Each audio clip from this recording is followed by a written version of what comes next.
Hi, this is your strolling photographer back with you again. I'm hoping that you're going to enjoy some of the images I took in Bhutan. What a fantastic place Bhutan is. And I must say, this is the land of smiles. Bhutan is noted for its happiness, and people welcome you into their villages and into their homes with no questions asked. On the first morning, I went to see an archery contest. I was surprised that the 100-meter away target is as small as a handkerchief. I was asked if I wanted to go, and I told them that I was quite an expert at archery, but I took up the challenge and decided to fire the arrow from about 20 yards or 20 meters.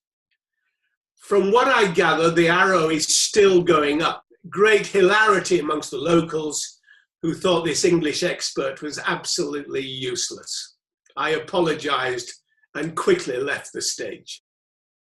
It's interesting when you look out of your transport window, you can see that agriculture plays a big part in the life of people from Bhutan.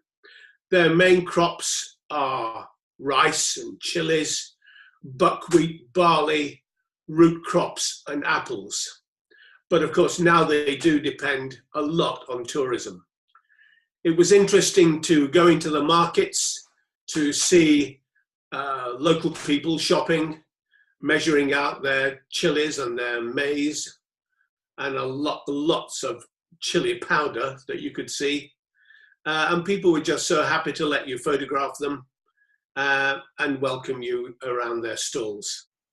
One of the most fascinating places I visited was the Nalanda Buddhist Institute in the western part of the Panaka district. Here, about 125 young men are taught the Buddhist philosophy. They learn to play ritual instruments. They read the scriptures. They conduct prayer ceremonies. And the senior students have daily debating practices of Buddhist philosophy. And you see people walking around in pairs, one asking the question and the other answering. There were lots of young monks there learning their English, and they were always very welcoming to tourists who visit because they want to practice their English. I was really fascinated to visit the Draka High School in the town of Bhutan. What a high school this was. I went there for their morning assembly, and in very straight lines and looking very smart were all the boys and girls. I know they were all a bit nervous because they told me that today was their maths examination day. And when they'd all been dismissed by the headmaster, they all hurried off to get their books and start revising for their maths exam. I must say, these were really delightful students. Let's hope they all had some success. Also interesting for me to see the wonderful little signs that they have around the school. Signs that say, happiness depends on what we can give. If you want to learn something, ask an older person. And these signs like these are dotted around the school so that students are reminded that help is just around the corner, and it's far better to give than to receive.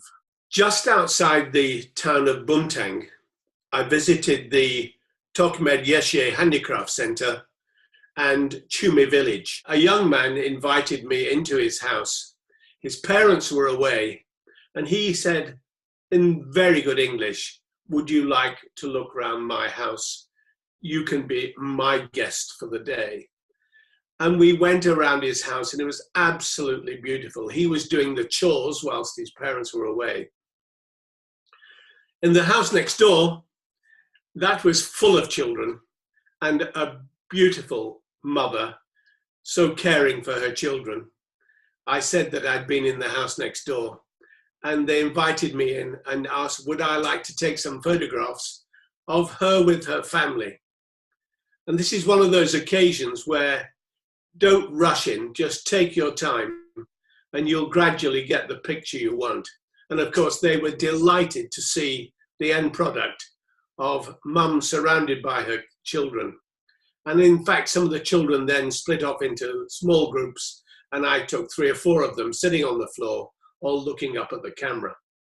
Whilst in Bhutan, I was lucky enough to visit several zongs.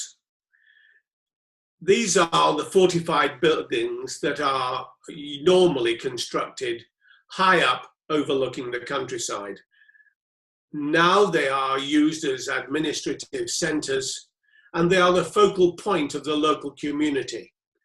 And they showcase all that that community has to offer, from education to art to sports. They all happen close to or within the zone. I hope you've enjoyed looking at my images from Bhutan. And it only took me a short time to realize why this is the country of never-ending smiles. People welcoming you with open arms into their villages and houses. And I certainly will go back there as soon as I can. So this is the strolling photographer signing off and saying, happy photography, and look forward to the next time.